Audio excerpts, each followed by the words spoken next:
place, I'm thinking very broadly, and so I'm very grateful for the research of the kind undertaken by Dr. Jean-François Lauzier, who is our guest speaker tonight, which really helps us better understand this world in which we live. Those of you who have attended the previous two events in this series, and I thank you for doing so, may be getting quite tired of my introductions, but I did want to take a few moments to introduce the Shannon Lecture Series and give a round of thanks. So the series is now in its 21st year, and it is the result of a generous donation by Lois M. Long in memory of her parents. And Lois wished to support the department's efforts in the field of Canadian, social, immigration, and local history. And over the years, the series has expanded these themes, all the while staying true to the spirit and generosity of this original gift. This fall's edition, for instance, builds on the series' original focus to elaborate themes of voice and methodology, resistance, borderlands, public history and engagement, and Indigenous histories of place and displacement. I have many notes this evening. For this series, a big thanks go out to all those who've accepted invitations to participate. So Jean-François, we're delighted that you're here, as well as to the magical people who have worked behind the scenes to make things happen. For this, I'm tremendously grateful to James Miller, Chair of Carleton University's History Department, and Dominique Marshall, Chair of the Shannon Committee. I'm also thankful to Darlene Moss, Tanya Schwartz, and Joan White for all their administrative support, as well as Steve Schwinghammer and Sam Mickelson, who are both doing fascinating doctoral work, which I'll just plug right now, and have also helped to make the series a reality. I'm also grateful, and I totally forgot to extend these thanks last week, and I apologize for doing so. James Milner and the Migration and Diaspora Studies program at Carleton have provided very generous support. They are, in fact, the ones who are feeding us, so please enjoy the food. And I also want to thank Gwen Davey and Troy and Ash, the amazing technical team here at Dominion Chalmers. So the title of this lecture series is Rewriting Refuge, and it can be read in many different ways. At the core of the series, though, is a desire to ask different questions of the past with an eye to imagining different possibilities and really more hopeful futures. For instance, in the talk by Dr. Benjamin Hoy last week, we heard about the making of the US-Canada border, not in terms of the diplomatic negotiations that shaped its contours and physical construction, but in the ways that people saw and used the border as a way of forging refuge. State authorities, whether they were custom agents or police officers, also used the border in implicit and explicit ways to tease out visible and invisible barriers. And as Dr. Hoy's talk also reminded us, international borders are just one category of border that have shaped histories of place, community, power, and refuge over time. I will say that when we think of the terms refuge or sanctuary, we often think of people crossing international borders in search of legal protection, of the sort afforded by the 1951 Convention relating to the status of refugees, to give one example. And yet a broader and more capacious exploration of the idea of refuge invites consideration of this term in all kinds of forms, whether it be thinking about shelters for the homeless or unhoused, or shelters for victims of domestic abuse. We can think of refuge in many different ways, some of which involve crossing international borders, but some of which are very intimate forms of refuge that shape our daily lives. In other words, there are all kinds of ways in which people have needed and sought refuge in the past, and this remains the case in the present. Yet we often lose sight of this in focusing only on the plight of those who cross international borders.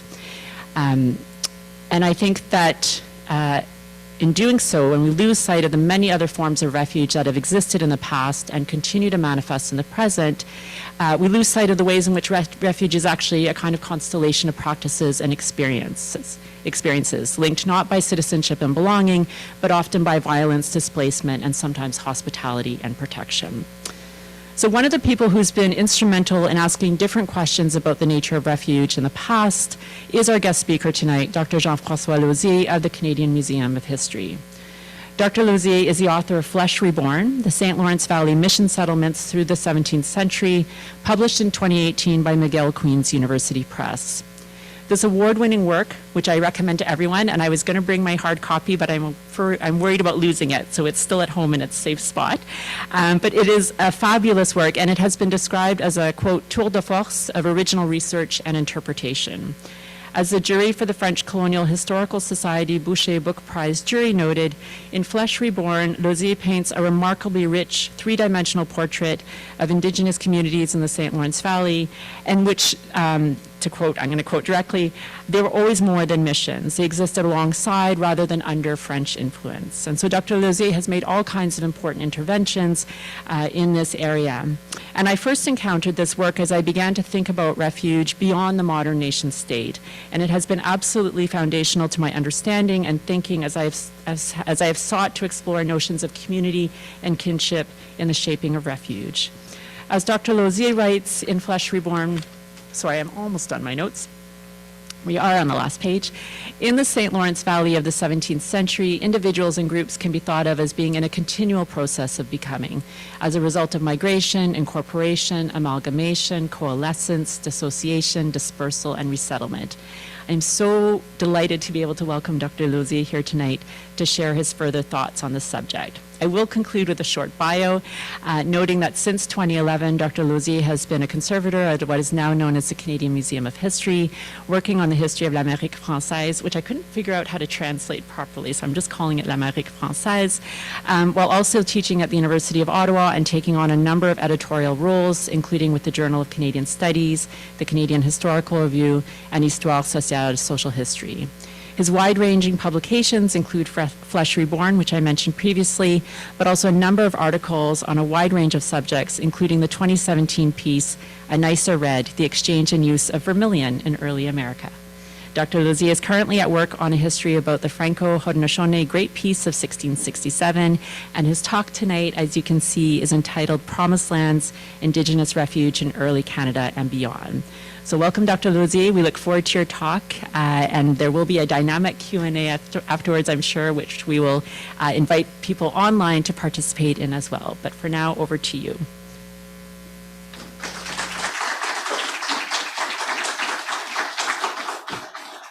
That is a hard act to follow. Welcome. Thank you, everyone, for being here. Thank you for people who are here virtually or maybe viewing this online at a later date. Kwe, Sego, Miigwech, and Yawen.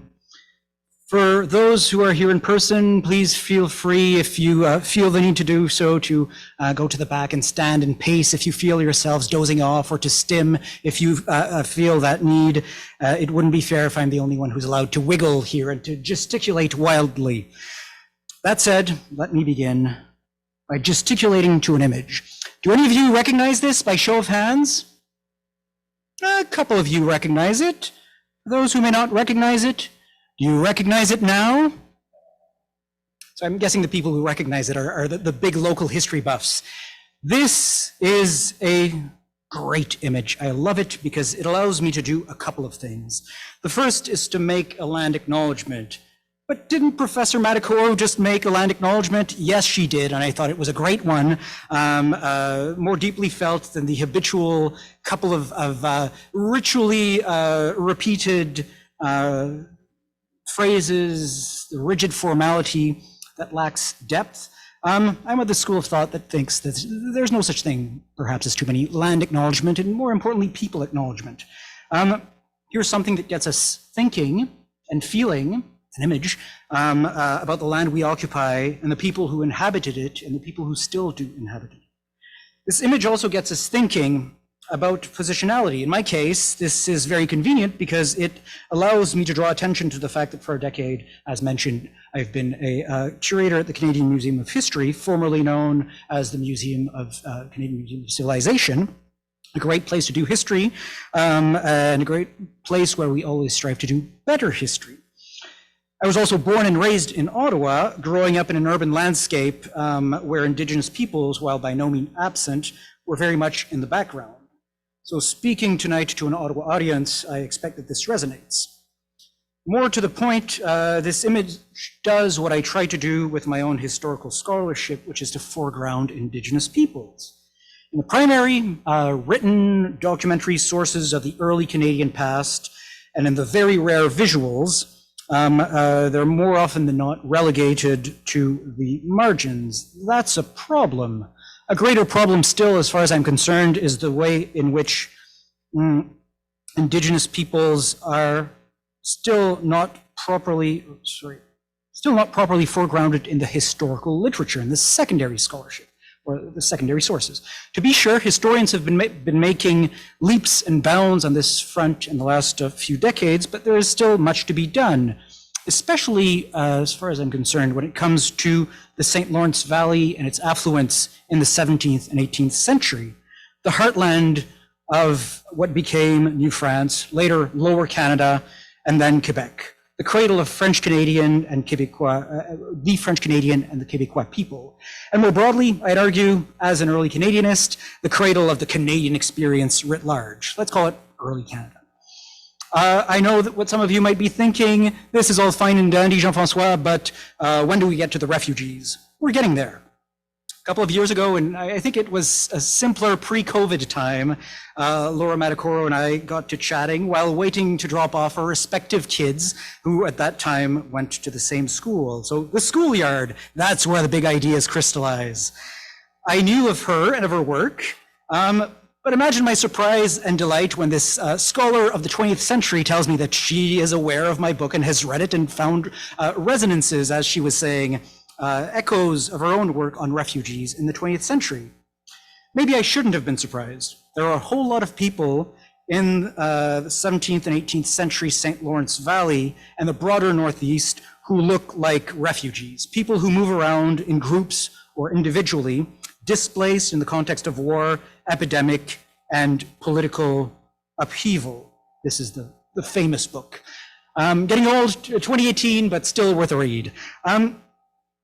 People displaced in the context of war, epidemic, and political upheaval, people dispossessed in the process, people who suffered tremendously, but also people who proved creative and resilient in the face of this upheaval and this suffering.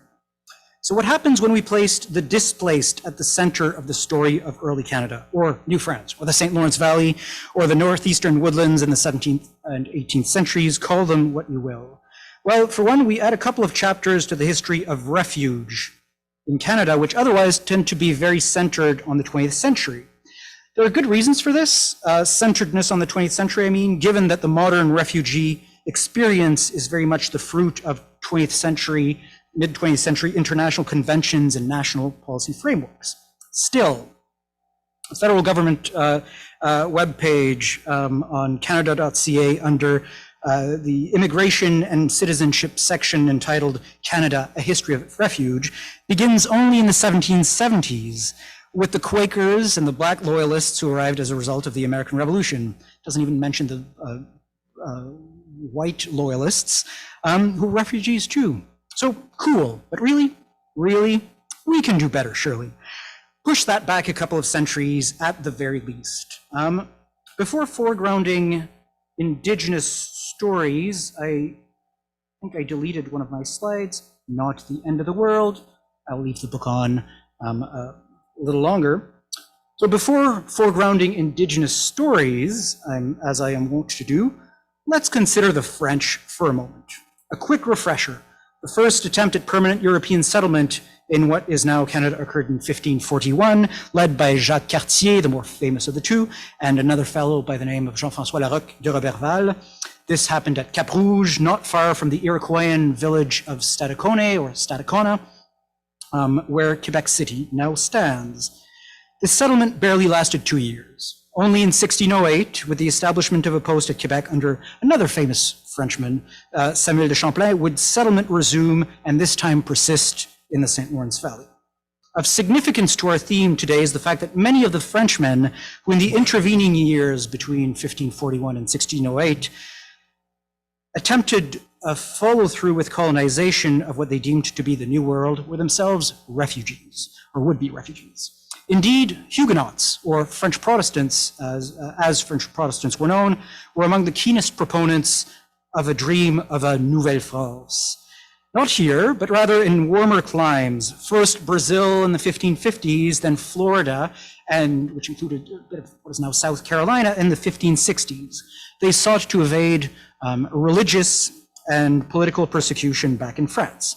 These projects would be cruelly scuttled by civil war in France, and in the Americas by the military intervention of the Spanish and the Portuguese, who did not care for such colonial competition, especially from Protestants. When we get to this time of year, as winter looms, I often regret that New France was not settled in the Bay of Rio de Janeiro, as it almost was. When French settlement efforts resumed in the early 17th century, refugees were purposefully banned from the colony. The charter of the Compagnie des Sans Associés, which in 1627 received a monopoly over commerce and colonization in all of New France, prohibited Protestants from settling or trading here. This prohibition remained in effect after the royal takeover of the colony in 1663. So Huguenots, several thousands of them, would ultimately find their American refuge not in La Nouvelle-France, but rather in the 13 Anglo-American colonies. Paradoxically, but perhaps not paradoxically at all. Thus, early Canada would not prove to be a welcoming space at all for European refugees, at least until the arrival of the Loyalists beginning in the 1770s, who sought safety from the American Revolution. Now, this said, New France, or more accurately, the indigenous lands with which New France overlapped, would become a space of considerable displacement and refuge for indigenous peoples. Before sharing some of these stories of displacement and refuge, I'd like to pause for a moment at the notion of the refugee and recognize that this is a problematic notion in many ways. Scholars who work in the field of refugee studies and current day refugees themselves can confirm this for you and tell you the ways in which the refugee is a problematic category or label in the present and not so distant past. It's a box in which the lived experience of most doesn't fit neatly. Contemporary asylum politics, notwithstanding their noble, humanitarian, altruistic underpinnings, often foster exclusion. The vocabulary of refuge, to a considerable extent, is about who belongs and who doesn't belong. The issue that I'd like to highlight here is the way in which the idea of 16th and 17th and early 18th century displacements in the St. Lawrence Valley tends to undermine the legitimacy of indigenous claims in the 20th century, according to many people's view of things. A refugee is a foreigner, no? In Canadian law, its constitutional basis holds that indigenous rights derive either from treaty or from prior occupation and custom. Existing Aboriginal rights is the wording used in Section 35 of the Constitution Act. Okay, cool. Not so cool, because if you speak with a Wendat at Wendake or from Wendake in the suburbs of Quebec City, or a Mohawk from Ganawage, to name it just two examples, Ganawage being just across the St. Lawrence from Montreal, you speak with them of the 17th century, the formation of their communities, and you'll quickly find out that the notion that their ancestors underwent a forced migration before ending up there is one that they don't care much for. This is a fair pushback, as far as I'm concerned, against mainstream Québécois and more broadly Canadian settler culture that has tended to consider itself, in defending its own existence, thinking of French Canadians and Québécois here specifically, in defending its own existence in the face of Anglophone dominance, the First Nation along the St. Lawrence Valley.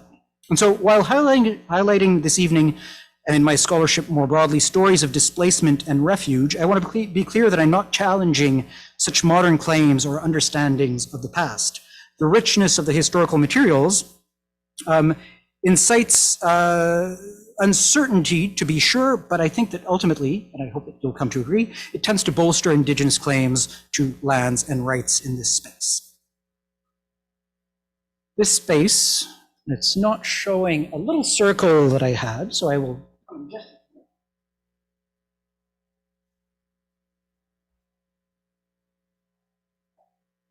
when I talk about the St. Lawrence Valley, it's essentially the area stretching from Quebec City up to the island of Montreal and a little beyond, where on this map you see the currently, it's not a map by Pierre de Vaux 1613, it's a current map of First Nations in Quebec.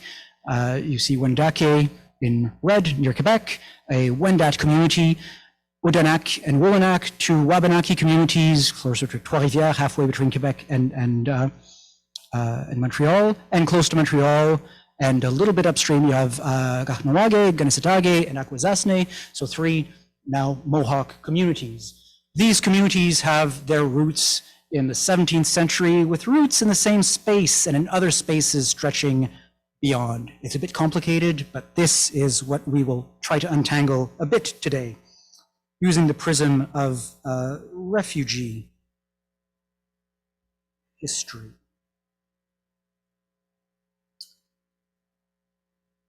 Back to the 1530s, arriving in the Gulf of the St. Lawrence and then sailing up the river, Jacques Cartier and his crew encountered indigenous peoples to whom I've alluded very briefly a moment ago, whom archaeologists and historians have in recent decades taken to calling the St. Lawrence Iroquoians, for lack of a better all-encompassing term. It's a term of convenience derived from the fact that the French sources and the archaeological record makes it plain that these people were related to the Iroquoian cultural and linguistic family, which included then the 5 nations of the Haudenosaunee or Iroquois Confederacy, as well as the Wendat or Huron Confederacy. These were peoples who lived in longhouses, in villages, and for whom maize agriculture was a cornerstone of subsistence.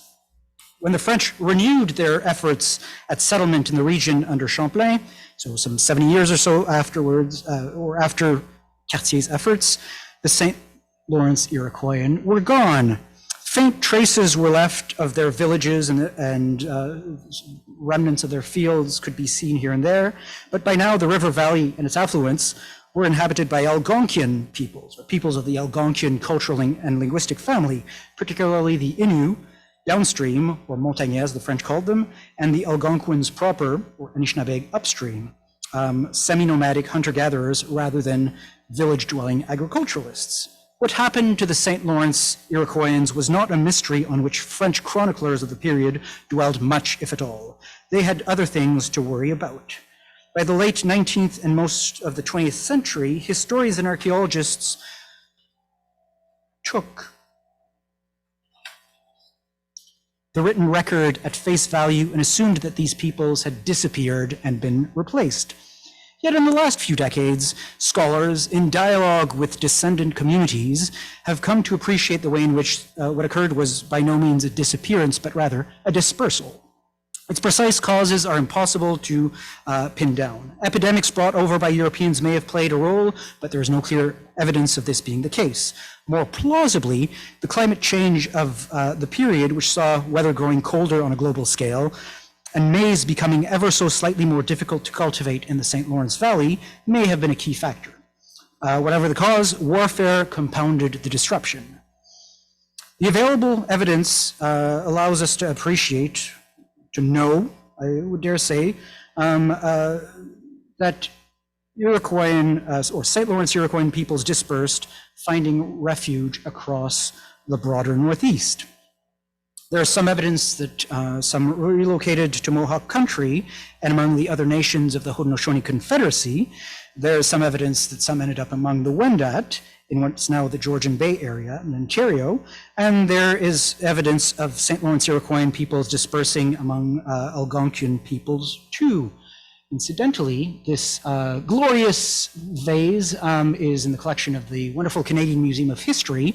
It's been in our institutional collection since 1903, 1906, something of the sort, given to the Geological Survey of Canada, so the predecessor institution to the museum, by none other than, I think his given name was James, but let's say Mr. Lusk, the founder of Luskville. So this was found just a short distance up the river from here in what is on the surface Anishinaabeg Algonquin territory. And what has been Anishinaabeg Algonquin territory since time immemorial. Well, this is a very distinctive St. Lawrence Iroquoian pot. So this hints at the sort of mobility and finding St. Lawrence Iroquoians in places where they're not expected through the archaeological record. Let me hit you with a bit of the historical record, a long quote, but one that is worthwhile, I think, coming from the Jesuit Relations, describing a scene on the island of Montreal in the summer of 1642. The French have just founded Ville-Marie, and are spending time with Anishinaabe Algonquin peoples who've come down the Ottawa River for the occasion. After the festival, we visited the Great Forest, which covers the island, and when we had been led to the mountain, Mont Royal, Mount Royal, from which it takes its name, the island takes its name, two of the chief natives of the band stopped on its summit and told us that they belonged to the nation of those who had formerly dwelt on this island. Then, stretching out their hands towards the hills that lie to the east and south of the mountain, there, they said, are the places where stood villages filled with great numbers of natives. The Hurons, who were then our enemies, drove our forefathers from this country. Some went towards the country of the Abenakwa, or Wabanaki, others towards the country of the Iroquois, or Haudenosaunee, some to the Hurons themselves and joined them. And that is how the island became deserted. He goes on, my grandfather, said an aged man, tilled the soil on this spot. Maize grew very well on it, for the sun is very strong here. And taking in his hands some earth, he said, see the richness of the soil.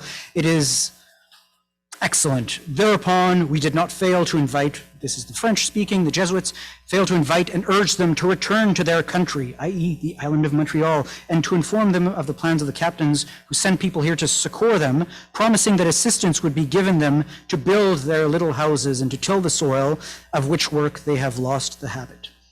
Something may have very well gotten lost in the translation, for it's more likely that it was this man's grandmother rather than a grandfather who did the tilling of the soil, while the grandfather, in keeping with Iroquois practice, would have cleared trees for the fields. But still, there's something here. So it was that the diverse Indigenous peoples who came to the St. Lawrence Valley through the 17th century, which I'll get in a moment, to which I'm getting now, seemingly drawn into the orbit of the French colonists, were newcomers or refugees, only of a relative sort. Many were returning to lands which their ancestors had inhabited. Their cultural and political identities had evolved, to be sure, but in many ways they were hosts of the French as much as they were guests. The themes of displacement and asylum come up regularly in the French sources of the mid-17th century, like the Jesuit relations, in keeping with the way in which the Haudenosaunee Confederacy grew increasingly powerful in these decades and threatening to its neighbors. Anishinaabe and Innu peoples, by the hundreds, grew closer to colonial settlement and expressed from time to time interest in settling down nearby. While historians have long tended to emphasize trade and religion as pull factors, Haudenosaunee expansionism mattered just as much as a push factor, arguably even more so.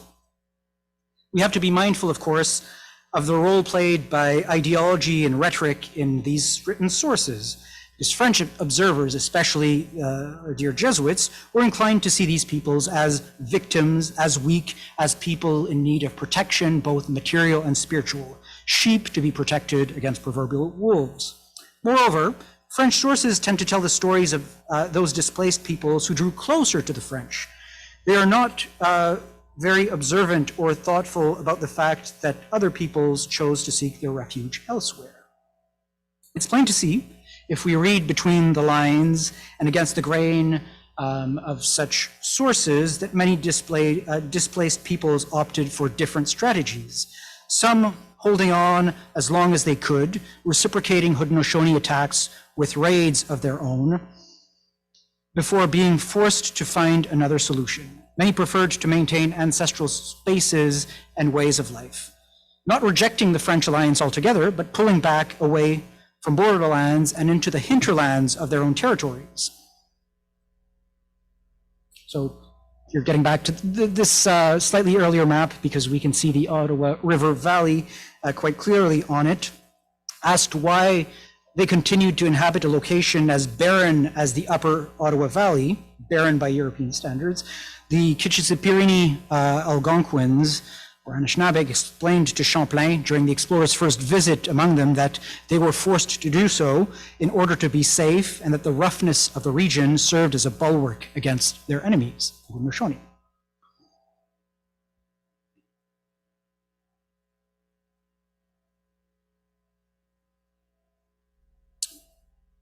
Something funny and tragic happened to my images in setting them up on this computer.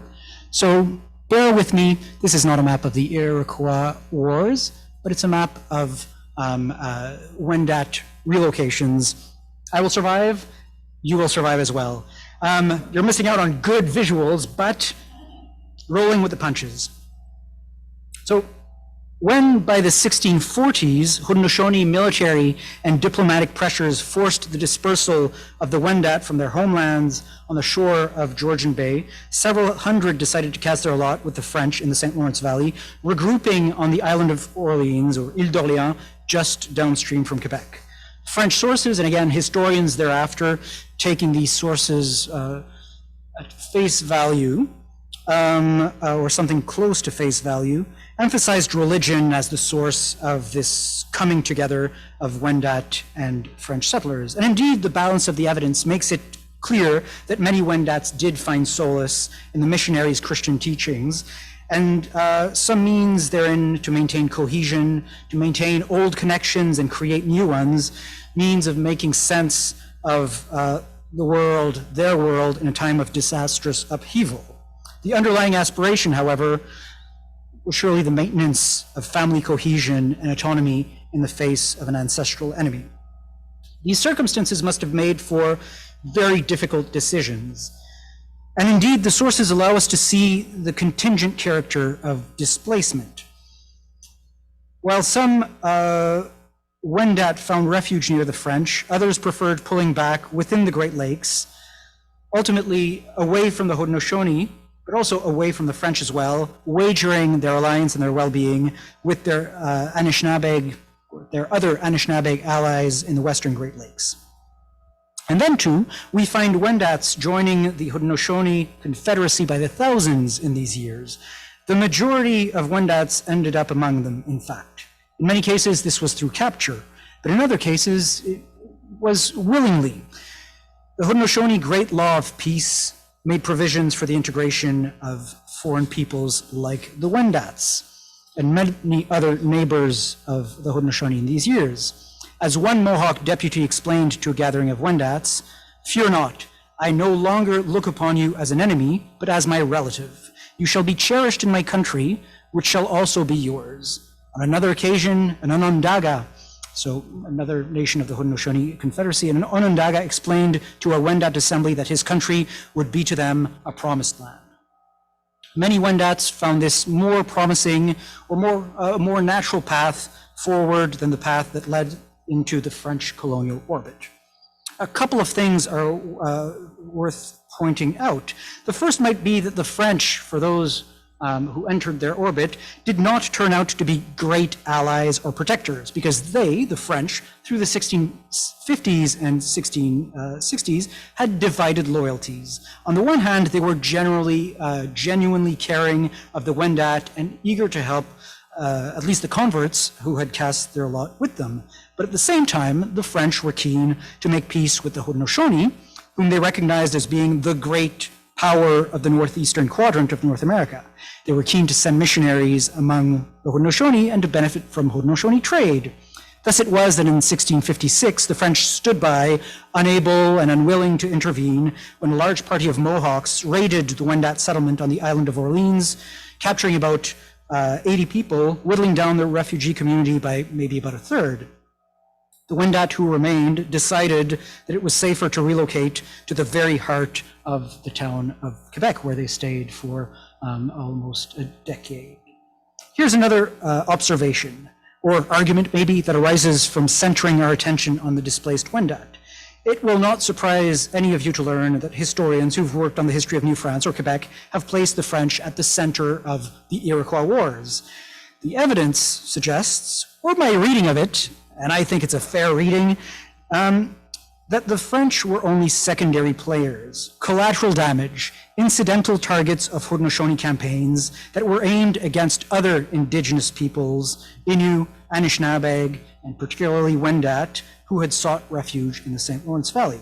So centering our narrative, or recentering the narrative on displaced people, gets us new insight on this period that tends to be presented as the foundation of New France, the foundation of a French colonial society. A lot of Indigenous experience is happening in that same space at that same time.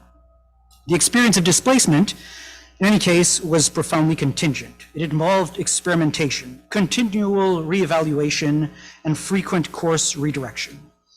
In hindsight, it's too easy to view relocation as definitive and to project an intent of permanence onto the historical actors. But if we project ourselves into the moment, and if we look, again, closely at the sources, reading them against the grain and between the lines, we find that for a critical mass of these displaced people, this was far from the case.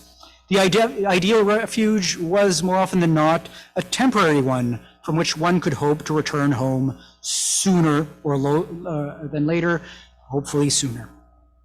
And as circumstances changed, they changed all the time.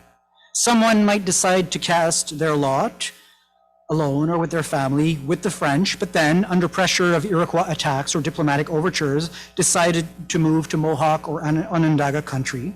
Or conversely, someone and their family might, after a decade or two in Mohawk or Onondaga country, move to the St. Lawrence Valley. And indeed, this happened. In 1667, the French and the Haudenosaunee concluded a peace treaty, what I'm taken to calling the Great Peace of 1667. It's my next book project. Hopefully, I'll get it done one day. One day, maybe not today, maybe not tomorrow, but one day. Because that peace was, as it turns out, quite important. And it was a solid one, at least for a few decades. And most importantly, for our purposes this evening, it was a peace that would usher a period of migration from Haudenosaunee country, Iroquois, to the St. Lawrence Valley. Here, again, crazy things happening to the PowerPoint. These are Wendats. That was in the previous slide. This is the map that I'm gesturing to now, squished as in a hall of mirrors, but hopefully clear enough for you to appreciate. These are settlements in the Montreal region of migrants from Iroquois, from Haudenosaunee country, that emerge in the late 1660s and then are relocated on a few occasions. So I'm referring here to the communities that evolve into what is now Ganawage, nowadays Ganawage and Ganasatake, two Mohawk communities. So some of the migrants who took the peace as an opportunity to relocate took the opportunity to rejoin relatives among the Wendat community near Quebec. And so the small community that had been whittled down under military and diplomatic pressures from the Haudenosaunee was bolstered and given enough of a demographic boost to be able to survive and indeed thrive to this very day. Some of these migrants instead chose to settle in the Montreal area, establishing those communities that would evolve, as I mentioned, into Ganawage and Ganasatake. There, what I like to call new Haudenosaunee, so former captives and reluctant adoptees, were numerous. Their status as former enemies appears to have left them marginalized among the Haudenosaunee, in spite of the great Haudenosaunee capacity to integrate outsiders. So one interesting thing that happens ultimately is that new Haudenosaunee from very distinct ethnic origins, so Wendat would found themselves in Haudenosaunee country, but also Eries, Neutrals, Junandades or Pétain, Susquehannock from what's now Pennsylvania, Wabanakis from what's now Vermont, peoples who found themselves captives, more or less willing adoptees of the Haudenosaunee, found themselves in large number at Gundage or La Prairie south of Montreal, and then Ganawage and Ganasatake.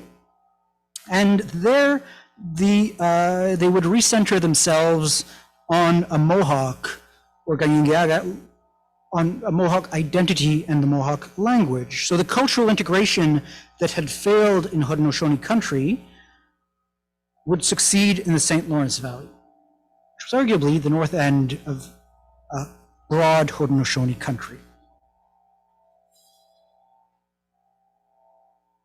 And here we have images, including the one that was used on the poster, from drawn by a Jesuit. Not the greatest artist, but beggars can't be choosers in terms of visuals from the period. Here again, the two images were not meant to be on the same slide. They are the same images of the first migrants to settle in Gandage, so what would become the embryo of Ganawage.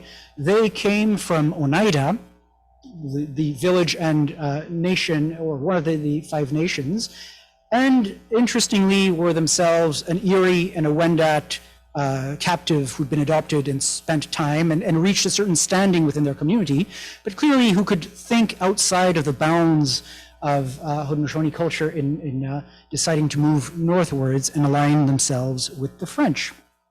So do these migrants from Haudenosaunee country in a time of peace in the late 1660s and 1670s correspond to the notion of political refugees as we understand it today? Maybe, maybe not. Are they merely migrants? This is one of those cases, I think, where modern notions and terms stumble in the face of a messy early Canadian experience. I'll let others worry about those questions if others are worried about those questions. One case where the concept fits neatly, look at that, right map, albeit squeezed, with the right illustration. One case where the concept of refugee fits quite neatly is with the Wabanaki. Whom we see pictured on the right, or a couple of whom we see pictured on the right, and whose settlements and movements in the St. Lawrence Valley are pictured on the left. The French called them or knew them variously as Abinaki, but Wabanaki is closer to the term that they would have used to describe themselves. This referred then and now to a range of related linguistic and cultural groups and political identities, peoples whose homelands were in what is today New England. They weren't as rooted in the St. Lawrence Valley as the Wendat or Haudenosaunee. Though let's not forget that Algonquin elder who reported that some of his grandfather's people, St. Lawrence Iroquoians, a name that he would not have recognized himself, had dispersed to Wabanaki country. Still, by the mid-17th century, the Wabanaki were only distantly connected through trade and through alliance with the Innu and Anishinaabeg, who now occupied the St. Lawrence Valley. They shared with them, importantly, a common enemy in the Haudenosaunee, and specifically the Mohawk, the easternmost of the 5 nations. The Wabanaki would come to share with the French another common important enemy, the English. Indeed, the war known as King Philip's War, or Metacom's War, in 1675-76, armed conflict between New England colonists and many of their indigenous neighbors, forced Wabanaki peoples to withdraw into the interior. Some pushed on further north beyond the interior of what is now New England, or the New England states, pushed further north to the St. Lawrence Valley. Few, if any, sought a permanent refuge, as far as we can tell. But the cycle of conflict over the next half century would impose it. Wabanaki refugees established themselves first on the Chaudière River at Msakikan, the Chaudière River being one of the routes from New England and essentially the main New Brunswick frontier or boundary up to essentially where Quebec City now stands and where Quebec stood then. Eventually, they would relocate to the old Algonquian settlement at Kaministikawaganshit, or Sillery as the French called it, near Quebec, before relocating on what would become a more permanent basis to Ariskantikuk, which is now known as Odanak. Odanak, the current name, being adopted only in the late 19th century, meaning the village, so reflecting a very different time period, one where essentially Wabanaki peoples, this is more or less true, but had been whittled down and forced to take refuge to find asylum in a single village. There was another smaller one of Wolanak near Trois-Rivières. In the century that followed, the number of Wabanaki in the St. Lawrence Valley swelled in times of war and decreased in times of peace, evidence of the ways in which these were thought of as refuge of only a temporary sort. Relocation there did not entail by any means the abandonment of traditional homelands and hunting grounds to the south, at least until the 19th century, when American settlement and the hardening of the international border, the sort of stuff that Benjamin Hoy was talking about last week, brought this mobility to a halt. The Wabanaki would become among one of France's most crucial allies in their wars against the British. less so out of a sense of duty or service to the French, than out of these nations, out of the fact that their nation's interests aligned very conveniently against the English. So New France, one might argue, depended on refugees. But it was by no means a perfect refuge. In the fall of, and here I'll zoom through, I'll come back to that man in a moment. Here again, forgive the issues. In the fall of 1680, the explorer Robert Cavelier de la Salle, or René Robert Cavelier de la Salle, famous explorer in Canadian history, encountered near the mouth of the St. Joseph River, then called the Miami River in southwestern.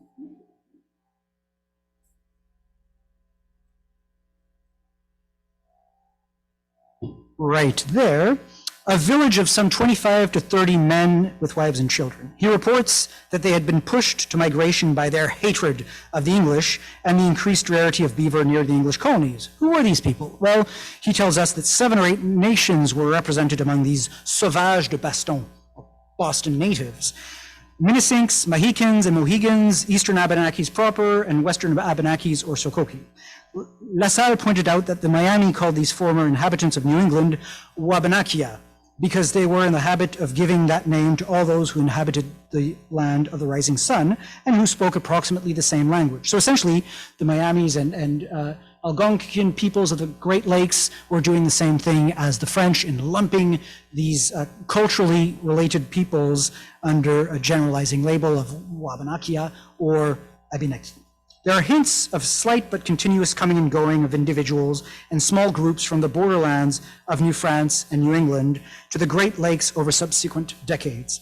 They created bonds of alliance, commerce, and kinship that challenged their ties to the French.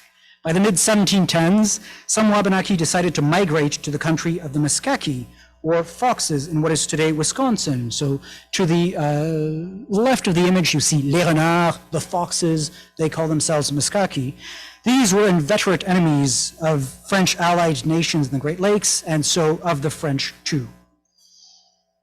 The most notable among the Wabanaki who made friends with the Muskaki against the imperial designs was Niskambiwit, a celebrated Wabanaki, Pigwacket specifically, war chief who'd fought the English from New England to Newfoundland. In 1705, he had even sailed to France, where he had been received at Versailles and lavished with gifts from Louis XIV. But in the wake of the Treaty of Utrecht of 1713 and the Treaty of Portsmouth between the New Englanders and Wabanakis in 1713-1714, there's reason to believe that Niskambiwit grew disenchanted with the French and unimpressed with what their missions in the St. Lawrence Valley could offer. Circa 1716, he migrated to the country of the Foxes. In the summer of 1719, the inhabitants of the Saint-François, or Aiskantikluk, now Udanak, received an invitation on a painted skin carried and interpreted by Ninangusik, another Wabanaki said to have been living among the Foxes or Muskaki for some time. At Saint-François, Ninangusik invited the mission's inhabitant to travel in great numbers to the country of the Muskaki, a land of plenty where they could eat a beaver tail, meaning hunt and settle there. Under the supervision of Jacques Aubry, the local Jesuit missionary, a reply was drafted and similarly expressed on a painted skin. This message stated that the Wabanaki inhabitants of the mission were content there and grateful to the French who had brought them the advantage of an eternal life, which they preferred to all the riches and pleasures offered by the Muskaki. This we should take with a grain of salt, especially considering that other sources tell us that 40 young men answered the Muskaki invitation and proceeded to leave the French colony. For the Jesuit missionaries at Aiskantikluk or Saint-François, a moral panic accompanied this political crisis. Besides a painted skin, Ninangusiku, so one of these Wabanaki refugees shuttling between these two rather distant destinations, Ninangusiku had brought in 1719 a calumet, a peace pipe, a ritual pipe common in the Great Lakes and Mississippi Valley, with a long and elaborately ornamented stem, and usually a head of polished red stone. Calumet ceremonialism appears to have found rather widespread appeal and adhesion among the men and women of Ariskantikluk. Idolatry, pointed out a missionary who penned a manifesto against the calumet, was practiced in all but one cabin. This spiritual revival movement does not appear to have lingered long. There is no trace of it among the Wabanaki of Saint-François after the mid-1730s, no doubt because the French intervened to quash the ceremonialism and to counter the offers of the Meskwaki. It may also be, however, that for most Wabanaki, even in the best of circumstances, the prospect of moving halfway across the continent was of little interest. This would have required them to abandon their ancestral territories even as they were being pushed to their periphery. So the first half of the 18th century, or the last half century of New France's history, holds a number of other examples of would-be refugees and refugees. They certainly hold plenty of examples also of the French and their allies creating refugees well beyond the St. Lawrence Valley, waging wars of extermination, genocidal wars against the Meskwaki, against the Chickasaws, against the Natchez. So there are other stories. For example, when Wendat's, among those who'd remained in the Great Lakes after the dispersal in the mid-17th century, and who eventually found themselves at Detroit, they reached out in the early 18th century, not to their distant kin at Wendake, but rather to the people of Ganisadage, hoping to get from them an invitation to relocate to the St. Lawrence Valley. Nothing came of this either, perhaps because the bulk of the Detroit Wendats were not interested in such migration, perhaps too because the French did not offer an active support to facilitate such migration. Or here's another. Following the destruction of Aiskantikuk or Saint-François by British Rangers in 1759, many Wendats found refuge among the Mohawks of Akwesasne. But my time is up. So in terms of conclusion, bear with me because I had a nice conclusion, but as often happens at the last moment, I thought, no, but perhaps there's a better idea. So let's get back to this image. Did I mention that I love it? That allows me to do a lot of things? I hope that we can appreciate it a little more of its depth and a little more of what it hides. What do I mean? I mean that in the foreground, we have an Anishinaabe family captured with a brush by a British officer circa 1833. But they are not merely part of the landscape there in the Ottawa Valley since time immemorial. Certainly plenty of their ancestors had been there since time immemorial. But surely a few of their ancestors had been what archaeologists would recognize as St. Lawrence Iroquoian, tilling fields of corn on the island of Montreal in the 16th century. And maybe some of their ancestors too, quite plausibly some of their ancestors too, had been among those Anishinaabe who sought refuge from the Ottawa River to the French missions near Quebec for a few decades before figuring out that this was not, these were not the promised lands that they had hoped for. So significantly, or even more significantly perhaps, an image like this should get us thinking that these peoples are on the cusp of another displacement, displaced within a few decades from this expansive traditional ancestral territory in the Ottawa Valley to Kitigan-Zibi, perhaps to Pikwakanagan as well, displaced by, not by ancestral enemies and the force of arms, but rather by extractive industries, urbanization, and the efforts of the modern, well-meaning, civilizing Canadian state. And that's all for tonight, folks.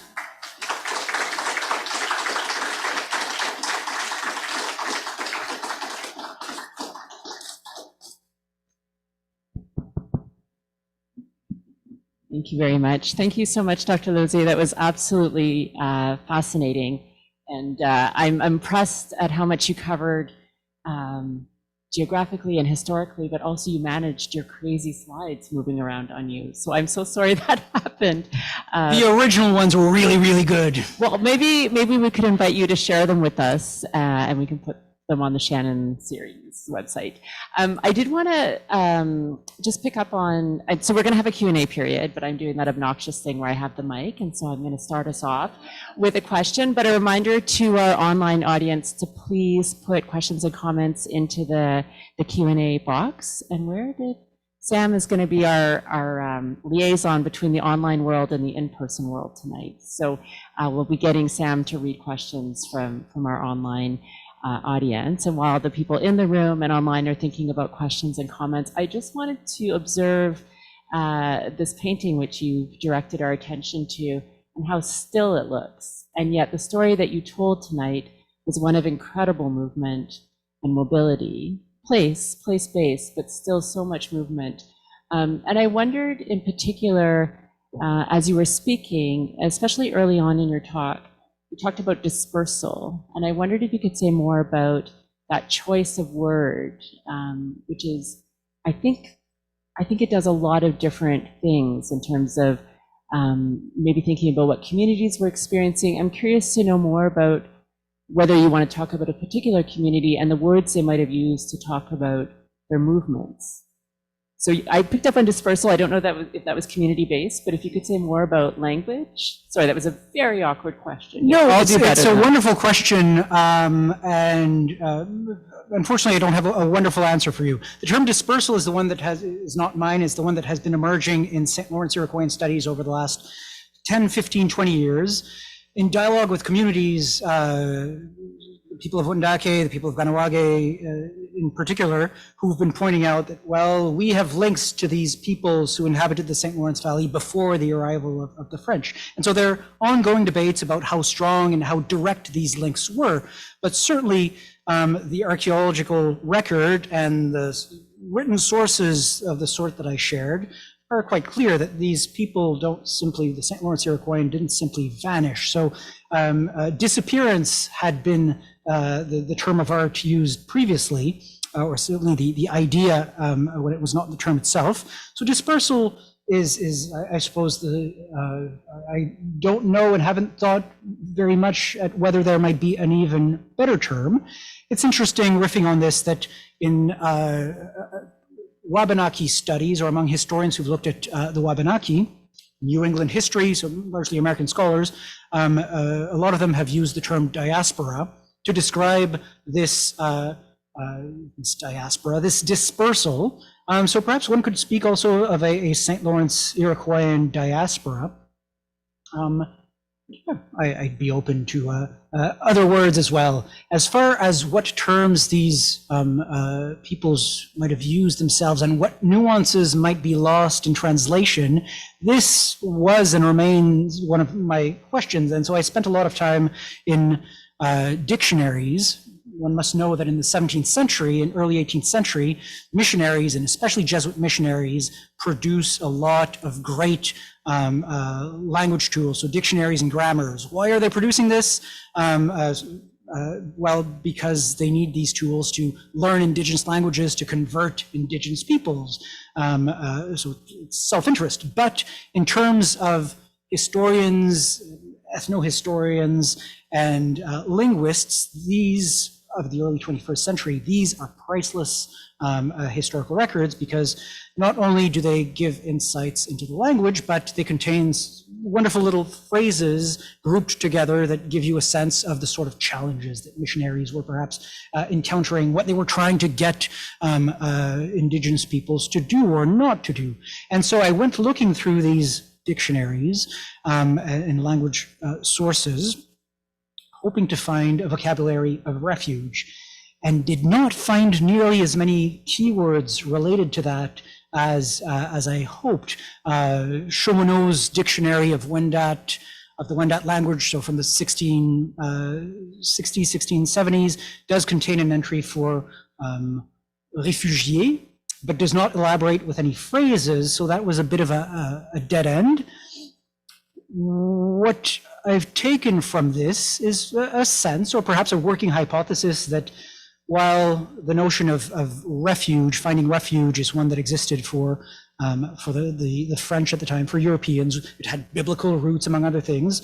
Indigenous peoples saw these movements and this cross-fertilization of peoples through dispersals and coalescence as something more natural than perhaps it was for Europeans. But that's as good of an answer as you're getting tonight. That's an amazing answer. Thank you. I saw a question at the back. If you could just introduce yourselves to the room as you ask questions, that would be great. Hi, I'm Ellie Shermer. Thank you for your wonderful talk. I really appreciate it. And there are three really fascinating things that you were sort of talking about. Is one, that it was messy. One, that it happened, then it happened across great distances, and then also that it was temporary.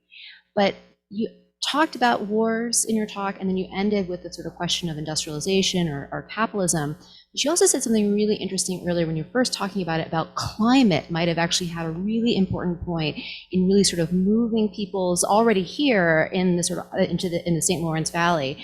And I'm wondering what you think, because that messiness, that temporariness, that across great distances is something we think about with the 19th and 20th century questions of refugee and displacement. If climate is something that historians need to be thinking more about as they try and think about refuge in broader terms, or diaspora, or however you want to call it. Great question, to which I only have a short answer. Yes, climate is something that historians must think more about. Historians are indeed thinking increasingly about climate as a historical agent, a force of historical change. And certainly in terms of thinking about refugees in the present, I think it's on the tip of many scholars who are specialists of refugee studies, and there's an anticipation that soon, perhaps very soon, we'll see waves of climate refugees, in addition to waves of refugees from conflicts and political persecution. In terms of the periods that I study, or the period that I study, the early Canadian period, so 16th, 17th, 18th, early 19th century, it really is, though, that tail end of the 16th century. So the period between the French observations of Jacques Cartier's period and the observations of the early 17th century by Champlain and the Jesuits, because there we don't have any written sources that might point to, that might make explicit the fact that, okay, the peoples inhabiting this territory who are agriculturalists are having trouble with their crops, and this is an additional pressure among many that leads to their dispersal, for lack of a better word. And so the idea that climate might have something to do with it is one of the hypotheses that archaeologists, it's mainly archaeologists who've worked on this late 16th century Iroquoian dispersal, because there are no written sources, except the couple of references that I've alluded to. So it's one of the more tempting hypotheses, because it's quite well documented that there is a period of lower temperature on a global scale. The other possible explanation being epidemics seems on the surface to be quite convincing, because we know of the impact, the dramatic impact of epidemics on Indigenous peoples, or virgin soil, or so-called virgin soil epidemics in the 17th century, and in the 16th century in Latin America. But as far as I know, there is no evidence from the St. Lawrence Iroquoian context that would point to epidemics having been a key there. And the other explanatory factor that suggests that it's not epidemics is that the French who were arriving were not arriving with animals, for example, with cattle of the sort and that tend to carry diseases that then humans catch on. So I can't speak to it in greater detail, but the TLDR of it is that yes, the climate has since time immemorial been a force of historical change, for better or worse, and will in the future continue to be so, probably at a rate more intense and more rapid than we cared to see it. Any other questions or comments? Okay, we'll wander over this way. Sorry, I didn't think I'd get my exercise tonight, but I will. I'll go back and forth. Thank you very much for the talk. That was wonderful. I did have a question about the context of violence that colonizers were encountering. And from what I've encountered in reading, there's a little bit of a negotiation over this. And are you familiar with the work of Jennifer Birch, the archaeologist? Yes, yep. Yeah, and she has this project dating Iroquois, where the margin of error in carbon C14 or C14 dating from this period has been has about a 50-year margin of error. Sorry, and so they're recalibrating things like palisades and defensive fortifications. Excuse me, and and relocating villages to maybe being 50 years later, and that these violent contexts could have happened in response to colonizers coming into the region. And there's this kind of negotiation of whether or not these conflicts were created by the colonization process or not. And I'm wondering if you could speak more to that, because you did mention a little bit of it. Sure. And so again, this boils down to the mysteries of what's happening beyond the colonizer's glance and beyond the colonizer's ability to notice, never mind to write down what's happening. So there is indeed good, interesting pioneering archaeology being done that is reevaluating and challenging some of what archaeologists and ethnohistorians like myself, who piggyback on archaeologists' work, think that we know of the 16th century and the intensification of warfare that may have occurred before the arrival of Europeans on the scene and or perhaps slightly thereafter. So I'd say that the jury is still out, but there is independently and looking at the literature on a global scale, there are scholars who've looked at conflict in contact zones and who've found and demonstrated quite clearly that in the margins of colonial empires, violence intensifies even when the colonizers aren't themselves directly carrying out this violence. So violence can intensify through, for example, trade goods, unsettling the balance of power in a certain region, or violence can be intensified. And this is something that we witness in the 17th century Northeast. Violence intensifies as a result of epidemics. It was long thought by scholars that the Iroquois Wars and the Iroquois aggressivity towards their neighbors in the 17th century was the result of an economic force, so their desire to have access to expand their hunting grounds, to get more beaver, to get more trading goods. But from the late 1980s onwards, ethnohistorians working on this question realized that no, it's not so much the economics of the fur trade that are driving this Iroquois offensive against Haudenosaunee offensive against all of their neighbors. It is more likely than not the mechanics of what ethnohistorians have labeled the mourning wars. So the fact that in these societies, if someone in your family, your extended family, dies in the 17th century, well, you will try to mourn this loss by replacing this person with a captive, perhaps. And so that the loss, not necessarily from enemies attacking you and killing one of your own, but from disease, has been identified, hypothesized quite convincingly by ethnohistorians as a factor that would have intensified these wars. So I am maybe not answering directly the question, but working around it, and it's a good one. Thank you, Dr. Lauzier, for your fascinating presentation. There's a question on Zoom from Christine Landry Matamoros. I'm going to try to express the question as I understand it. Have cultural elements from Wabanaki been found in Akwesasne that would not be found in Ganawage or other Mohawk nations? Bonsoir, Christine. That's a good question, and as far as I know, no. So the Wabanaki who take refuge in Akwesasne after Rogers Rangers raid of St. Francis or Odanak in 1759, these Wabanaki stay there for a couple of years, maybe a decade or two, and I think there's someone out there researching Akwesasne Wabanaki contacts, but as far as I know, the Wabanaki didn't stay or integrate with the Mohawks of Akwesasne in a way that would have left an imprint. A tentative answer. Thank you. Are there any other questions? Oh, Sam, you have an actual one of your own. Oh, sure. Oh, I'm not gonna get my question in. Okay.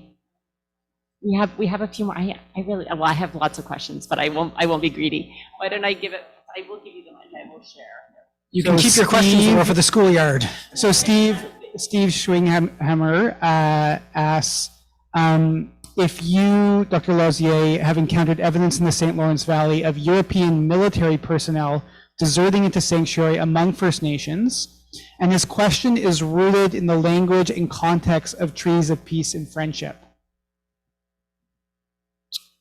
Okay, so I don't know how to address the question about how treaties might factor into Maybe this. But certainly when I was thinking, having received the kind of invitation from Laura to give a lecture on refugees and my part of the world, I thought long and hard about whether I should focus on what I've ended up focusing on, or on another form of refuge, which is that of young French men deserting the St. Lawrence Valley, going to what they call the Pays d'en Haut, or the upper country, the Great Lakes, to live a freer life than they were able to live in their maternal society and its colonial version, because these young Frenchmen were quite numerous, and there were various phases, but the stereotypical figure of the coureur de bois is essentially that, a Frenchman who decides to go native, become an outlaw.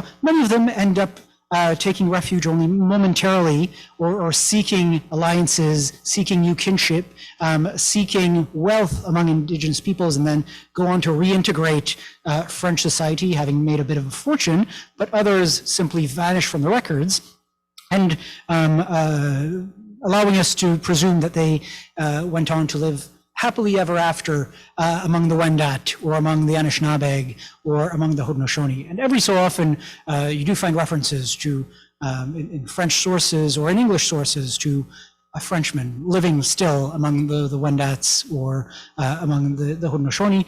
The French officials really don't like that at all, because it undermines their colonial authority, their control over their people, and doesn't always give the impression of French superiority to Indigenous peoples that the governors and the intendants are keen to give. So. Thank you. My question is, I'm curious about sources, and sources that you referred to, written and oral sources, and they're use the quote from the Jesuit relation. So I was curious if you could talk more about the sources that you look to, the written sources, but also the oral sources when you're, and I would imagine those are community-based sources, when you're looking to kind of make sense of or reconstruct these stories of refuge and asylum among Indigenous peoples in the St. Lawrence Valley. The sources question is always a fun one. It's a bit of a softball. So I tried, and I think I succeeded quite well at looking at pretty much all of the sources for the 17th century. It sounds more impressive than it actually is, because I'm not a 20th century historian. Working on the 17th century specifically, on New France, the sources are not so numerous. So we have, for the earliest decades, the writings of Champlain and a handful of chroniclers. Then we have the Jesuit relations that kick in, and that are, so Jesuit relations, or the Jesuit relations, were reports from the field published in Paris every year. And the Jesuits were doing this on a global scale. So there are Jesuit relations from Japan, Jesuit relations from China, Jesuit relations from Peru. They are absolutely wonderful sources for scholars interested in Jesuit activity, but also scholars interested in the stories of people, many of whom did not produce written sources of their own. And with those sources, as with the official correspondence between governors and intendants and the crown that begin to develop and multiply in the late 1660s, you have to be careful with these sources, because of course they're coming at reality around them with a colonial frame of reference, and so they're not reporting everything. So it's a matter of triangulating sources as much as you can. And there I was able to find some Dutch sources from the New Netherlands and English sources as well from New England and New York that sometimes contradicted what the French sources were saying, other times reinforced what the French sources were saying. And so it becomes, in the absence of having direct access to the indigenous voices, untranslated by French or other colonial interpreters, it's a way to try to get as close to reality as possible.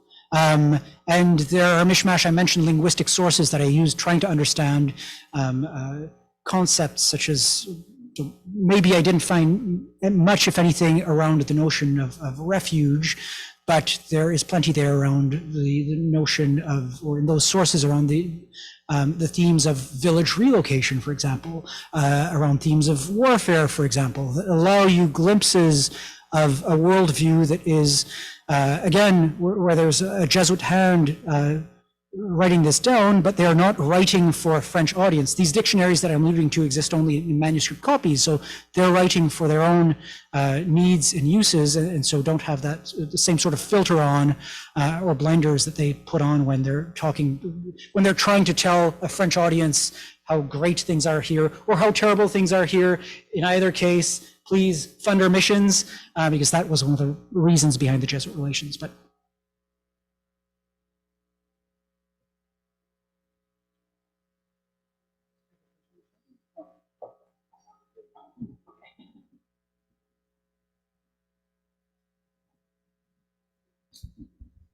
hello. Bonjour. Glad to see my old professor presenting. It's an honor. Jean-Luc Fournier, toponymist by trade, I guess. My question is around terminology.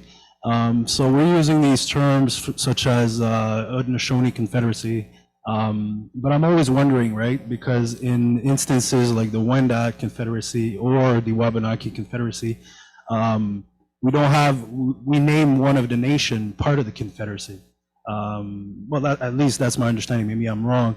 But Haudenosaunee, which is the later the Six Nations, was there a term that existed, let's say, because the Wabanaki Confederacy comprises Penobscot, Wolastoq today, and all of these various diverse nations that occupied the big, well, with the maps you identified quite well the level of occupation, the depth of occupation. So was there a terminology in their own language for to acknowledge that specific confederacy? I don't know if it's clear, if you get my question, meaning that, you're wondering about terms to describe confederacies and those sorts of political units, or terms to describe like the Haudenosaunee Confederacy? No, just as they would say their confederacy is a Haudenosaunee Confederacy, would the Wabanaki and others party to that confederacy say is the Wabanaki Confederacy, or they would use a specific term to acknowledge the diverse, the great diversity within that confederacy?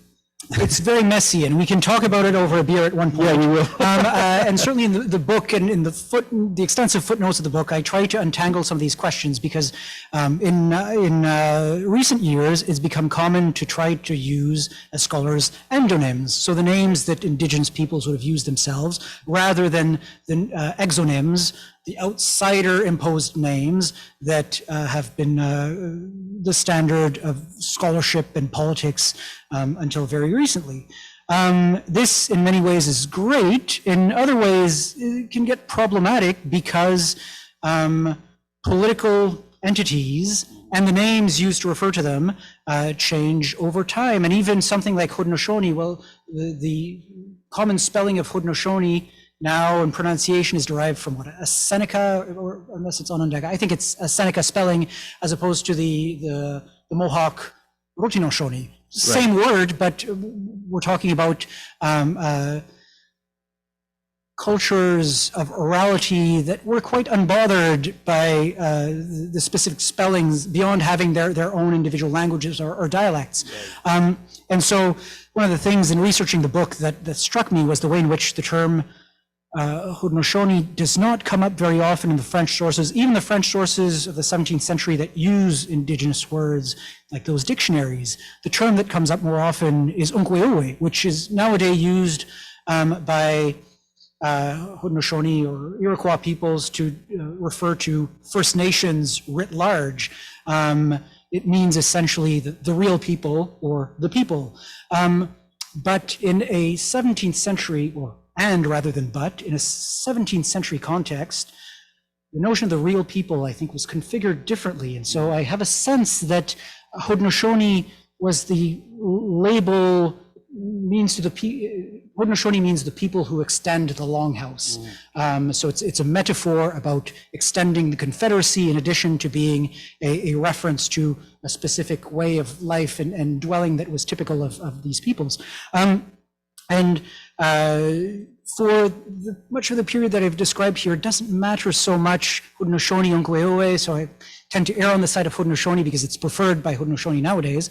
However, to me, this nuance starts to matter a whole lot after 1667, when you have people detaching themselves from Haudenosaunee country, moving into the French orbit, settling at Gandage and then Ganawage and Ganazadage, peoples whose descendants nowadays consider themselves by and large Haudenosaunee, but looking closely at the historical record, what one sees through the end of the 17th century and the 18th century is that these people define themselves on the basis of their village as Ganawage Rono, Ganazadage Rono, rather than Haudenosaunee. So this was a much more localized, pre-national indigenous context. And so I think that there are many ways in which a more recent history of nation building, totally legitimate nation building among these indigenous peoples is great and wonderful, but also contributes perhaps to the confusion of when it comes to trying to understand what's happening or not happening in the 17th century.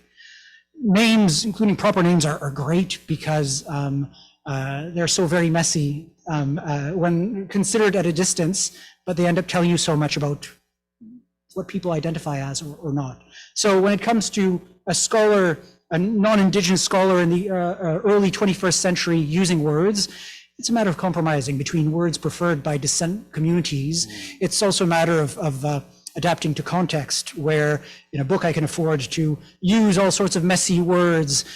The same is true of Anishinaabe, for instance, which is the equivalent now of Algonquin by and large, much broader in some ways, but it's not a term that the people the French are calling Algonquin in the 17th century use for themselves. They call themselves Irini, for example, or Irinu, which is much closer to Innu, which means also the men, the real people, the humans.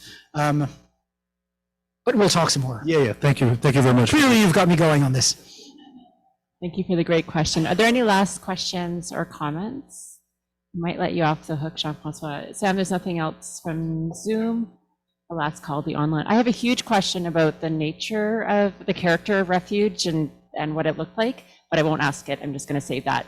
I just wanted to say a huge thank you for your wonderful presentation, for your generosity with the questions, and your time tonight. It was really wonderful to hear you speak. And I wanted to make a plug. Of course, I'm standing up here to make a plug for next week's Shannon Lecture, which I'm going to read the title of before I ask you all to join me in a big round of applause for Jean-François Lozi.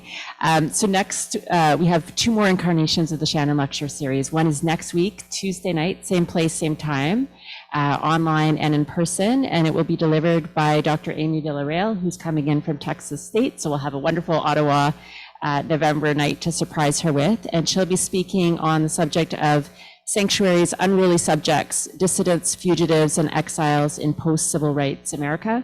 And her work somehow manages to weave refuge and sanctuary across the Mexico-US border and the Canada-US border. So I invite you all to join us next week. But first, thank you so much, Jean-François. Please join me in thank you. I'm going to try and I can't clap and hold the mic at the same time. But thank you so much.